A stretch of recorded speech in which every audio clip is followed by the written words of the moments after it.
계시고 햇발전소 끄라 그러면 너네들은 전기 없이 살 거냐 이런 얘기를 하시는데 어쨌든 햇발전소에 대한 그 전체적인 걸 깨닫고 나서 움직일 수밖에 없는 걸 간략하게 말씀을 드리겠습니다.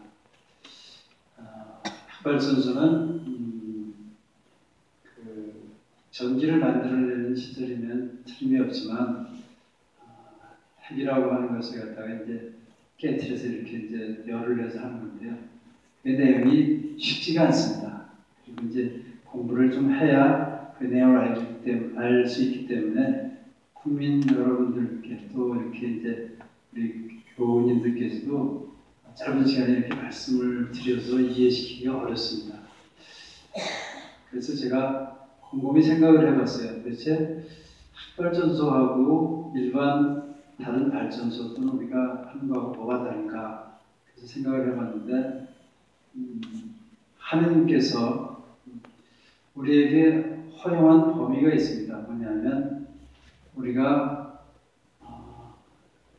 켤 수 있으면 끌 수도 있는 것까지가 우리가 할 수 있는 범위겠죠.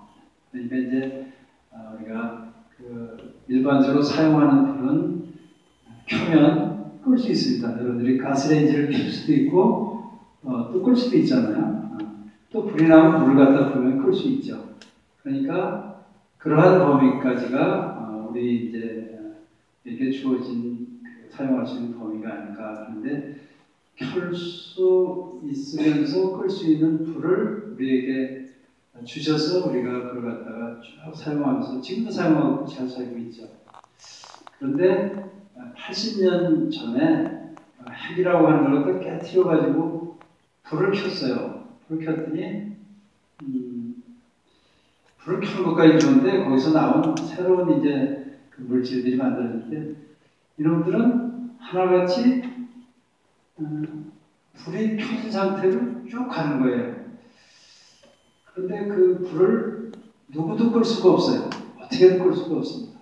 어떤 놈은 300년, 어떤 놈은 3만 년, 어떤 놈은 100만 년 이렇게 해서 끌 수 없는 불을 가진 물질들이 만들어지는데 그거가 결국은 이제 창조 질서 안에서 봤을 때 뭐냐면 핵이라고 하는 것은 창조의 본령인데 그걸 깨트리는 것 자체가 하느님의 창조 질서의 훼손이 됐던 거고 이제 그 신앙 안에서 보면 그렇습니다. 그리고 물질적으로 보게 되면 그 물질은 분명히 이제 불안정한 물질이고 안정한 물질로 가고 자연 법칙에 의해서 물리 법칙에 의해서 그냥 시간이 충분히 가면 없어져요. 근데 그 시간이 너무 길다는 게 문제고 그 물질이 이제 우리 몸속에 들어왔거나 이제 주변에 있을 때 문제가 되는 건데요.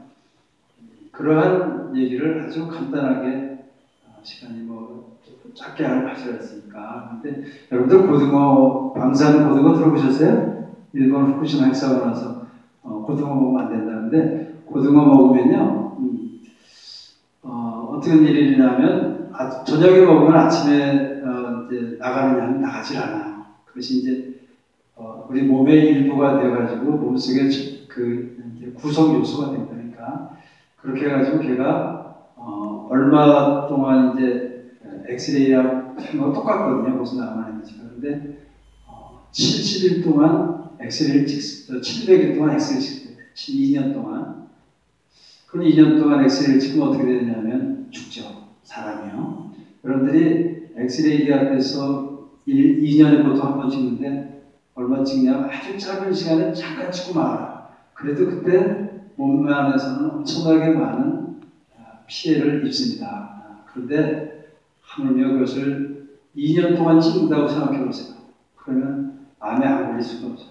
그리고 심장질환에 걸리고 이제 유전자 질환에 걸려서 2세까지도 영향이 나타나게 되는데 그러한 물질을 쭉 쫓아가 보니까 어디서 나왔냐면 후쿠시마 핵사고 난 데서 나왔더라고요. 그럼 후쿠시마 핵사고가 난 게 뭐냐면 핵 발전소 안에 있던 그렇게 쌓여있던 그 꺼지지 않는 불이 이제 나온 거죠.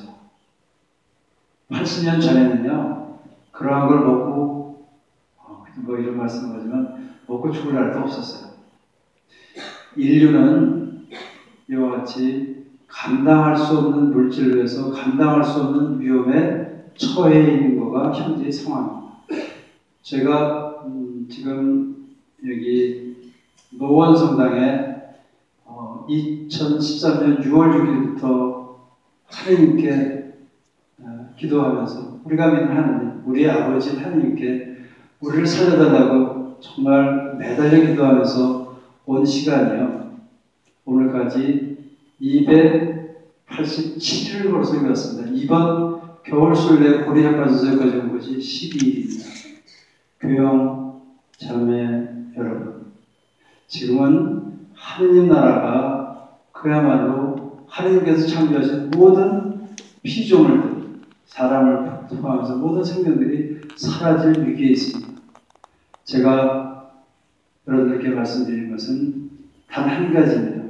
핵발전소가 있는 한 어떠한 생명도 생명을 부지할 수 없게 됩니다. 그것을 제가 일본 후쿠시마 핵사고를 보면서 또 공부를 하면서 알아서 깨달은 바에 의해서 여러분들에게 전하는 겁니다. 핵발전소 없는 세상을 만드는 것이 가장 우리가 오늘 예수님께서 말씀하시는 것처럼 누가 나의 형제여 자매냐 하느님의 일을 실천하는 이라야 나의 형제여 자매라 했습니다. 하느님의 일을 실천한다는 것은 하느님이 창조하신 질서를 지키는 것입니다. 생명을 지키는 것입니다. 핵발전소를 고집한다는 하느님의 창조 질서는 사라지고 맙니다. 우리가 다른 어떠한 이유를 붙여서 전기 부족하지 않다 뭐 이런 논쟁을 하려고 하는 게 아닙니다. 신앙은 하느님의 창조 질서를 보고 아버지의 나라를 구해야 될 세상에 파견된 사람들입니다. 파견된 우리의 임무를 함께 지켜갑시다. 고맙습니다.